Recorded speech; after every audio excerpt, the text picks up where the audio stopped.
Halo Sobat DRV, kembali lagi ke channel kita dalam acara Dokter Menjawab bersama dengan Jakarta Varisas Clinic. Perkenalkan, saya Gaby yang akan membantu hari ini. Nah, hari ini kita akan membahas topik yang sebenarnya banyak nih diperbincangkan oleh banyak orang, yaitu bagaimana caranya untuk diet tapi tetap makan nasi. Dan hari ini kita kedatangan narasumber istimewa yaitu Dr. Andrea, seorang nutritionist.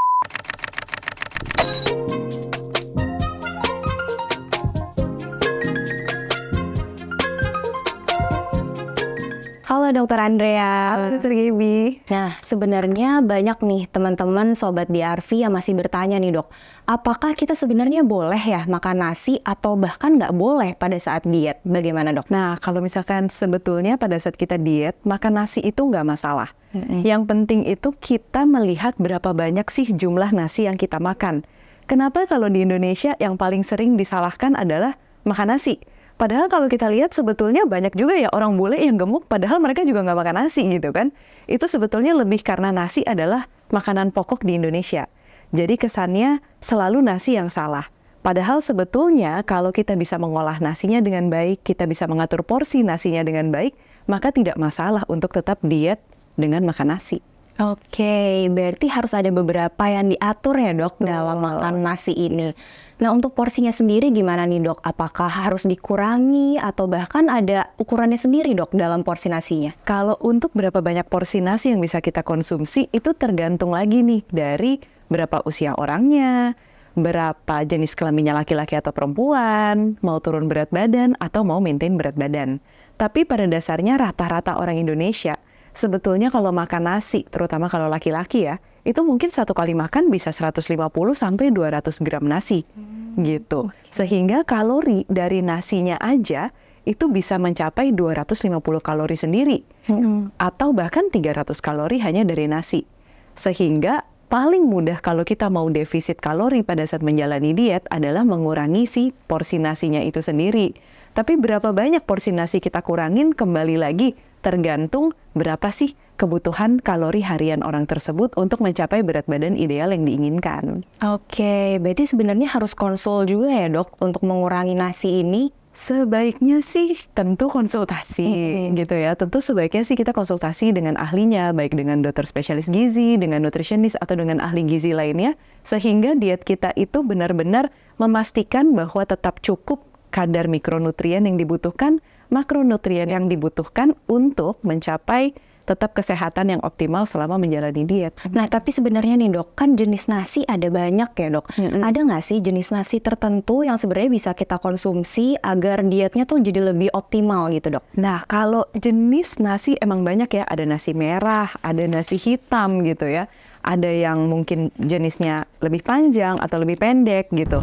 Sebetulnya kalau kita melihat dari kalori aja, hanya melihat dari kalori mau nasi merah, putih, kuning, hitam, itu semua sama. Per 100 gram rata-rata kalorinya itu 170 kalori. Kalau kita melihat lebih luas dari itu, kita melihat juga kadar nutrisi yang dikandung di dalam masing-masing jenis nasi tersebut. Kalau nasi yang putih, udah pasti seratnya paling sedikit. Jadi yang dibilang orang bahwa nasi merah, nasi brown rice, red rice, black rice, kenapa dibilang lebih sehat, itu sebetulnya karena kandungan dari seratnya yang lebih tinggi dibandingkan dari nasi putih. Selain dari kandungan serat, biasanya ada juga phytochemicals lain yang lebih sehat yang terkandung dalam jenis-jenis nasi yang berbeda tersebut, sehingga kita bisa menganggap bahwa nasi tersebut lebih sehat dibandingkan nasi putih biasa. Tapi kalau kita hanya melihat dari kalori aja, sebetulnya sih sama. Gitu. Oke, baik dok. Jadi sebenarnya ada berbagai macam komposisi ya di dalam nasi itu sendiri. Lalu untuk mengkombinasikan nasinya itu sendiri dok dengan makanan lain, apakah ada tips-tips tertentu gimana cara combine-nya dok? Nasinya sendiri atau dalam satu porsi makan nih yang mau kita bahas misalkan? Dalam satu porsi makan kali ya dok? Dalam satu porsi dicampur makan. apa saja gitu. Oke, kalau dalam satu porsi makan udah pasti kita selalu mengusahakan sayur itu menjadi base dari makanan kita. Jadi kalau dari kecil sampai besar kita selalu diajarin habisin nasinya, habisin nasinya. Kita harus mulai membiasakan untuk habiskan sayurnya gitu. Dengan semakin bertambahnya kita dewasa, kita harus berusaha menghabiskan sayurnya dulu. Jadi sayur adalah yang utama buat kita, lalu nasi dan lauk adalah pendampingnya. Jangan dibalik nih, karena kadang yang terjadi kita makan nasinya setengah piring, lauknya seperempat piring, sayurnya seperempat lagi. Nah, sekarang the simplest way untuk kita mulai diet atau menjalani pola hidup sehat adalah sayurnya yang setengah piring, nasinya yang seperempat, lauknya seperempat lagi.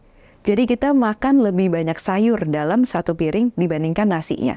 Itu akan udah ngebantu banget untuk proses penurunan berat badan kita. Oke, berarti ada poin baru ya di sini, Sobat DRV.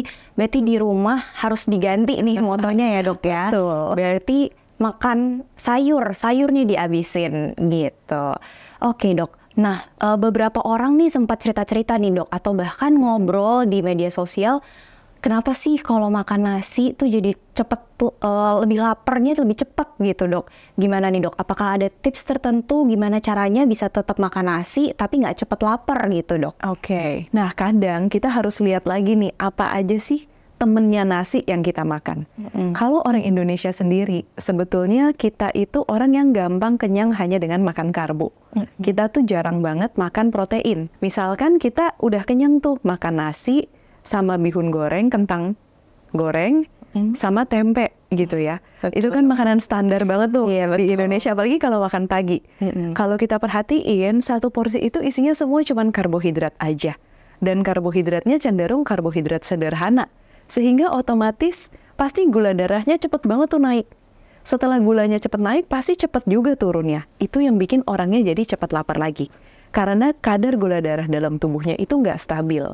Jadi kalau kita mau tidak cepet laparan pada saat kita diet, tentu yang paling ngebantu pertama adalah kita harus mastiin komposisi piring kita nih.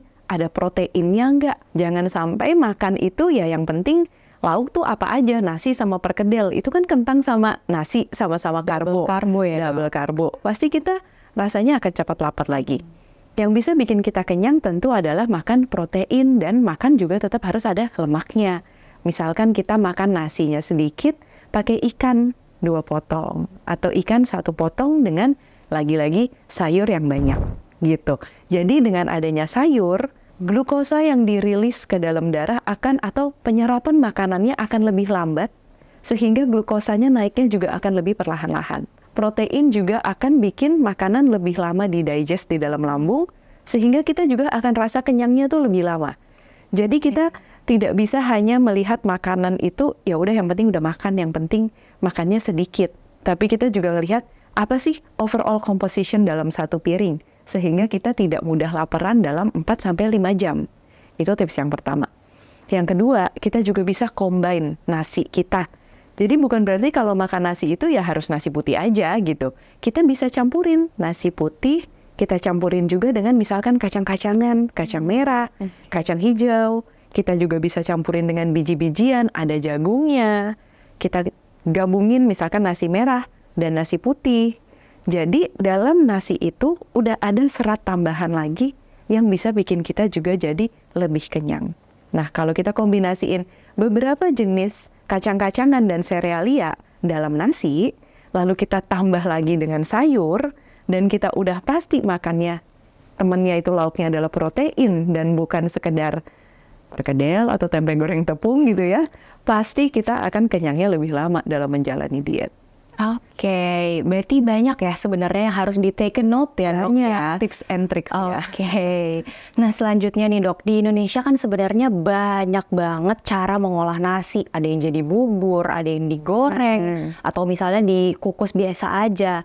Apakah sebenarnya ada cara memasak nasi yang bagus nih dok sebenarnya untuk orang-orang yang sedang diet? Kembali lagi, kalau kita ngomongin tentang diet, yang paling penting itu adalah defisit kalori. It doesn't really matter gimana cara kita mengolah nasinya tersebut. Tapi udah pasti dong, kalau nasi goreng, topping minyaknya aja udah banyak, ya kan? Terus jualannya tengah malam, ya kan? Udah pasti makannya jam 10 malam tuh, ya kan? Betul banget. Maka ada kemungkinan nih, kalau semua yang digoreng itu adds on kalori yang lebih banyak, gitu ya. Sedangkan kalau kita misalkan masaknya bubur itu kan nasi yang udah lembek banget tuh. Iya. Itu pasti kita lebih cepat laparnya. Karena dia udah lembut banget, dia lebih cepat untuk diserap ke dalam darah. Oke. Sehingga gula darahnya akan lebih cepat naik lagi. Jadi selain dari komposisinya, bentuknya itu juga mempengaruhi. Jadi kalau misalkan kita lagi fokusnya adalah mau turun berat badan, ya kalau mau makan nasi, makan aja nasi seutuhnya. Daripada kita makan bubur, abis gitu 2 jam lagi udah lapar lagi, gitu.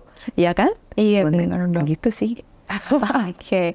Nah, sebenarnya pasien-pasien aku juga banyak nih, Dok, yang nanya, sebenarnya kita tuh makan nasi baiknya di pagi, siang, malam, atau boleh ketiganya, atau sebenarnya gimana sih, Dok, caranya? Kalau buat saya, makan nasi pagi, siang, malam juga boleh. Oke. Karena tidak semua orang bisa diet dan tidak makan nasi ya, gitu. Apalagi nasi itu kayak a very important part of being Indonesian gitu. Kayaknya nggak mungkin deh nggak makan nasi dalam sehari ya. Oke. Jadi sebetulnya nggak masalah, tapi berapa banyak nih nasi yang kita makan?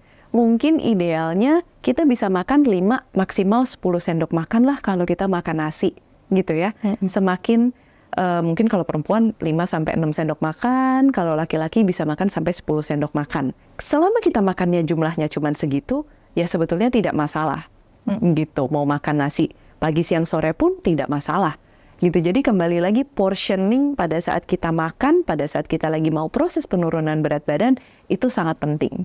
Gitu, lebih penting daripada jam berapa kita makan makanan tersebut, atau adakah makanan yang harus kita hindari di jam-jam tertentu. Oke, Dok. Mungkin terakhir nih ya, Dok. Nah, sebagai orang-orang awam yang ada di rumah, sebenarnya ada nggak sih perhitungan cepat mengenai kalori, terutama penggunaan nasi, sayur, dan juga protein yang dibutuhkan sehari-harinya, Dok? Simpler, seperti yang tadi udah kita bahas ya. Lihat 1 piring, bagi 2. Oke. Setengahnya diisi sayur, sisa setengahnya bagi 2 lagi. 1/4-nya diisi lauk, 1/4-nya diisi nasi. Itu udah yang paling simple.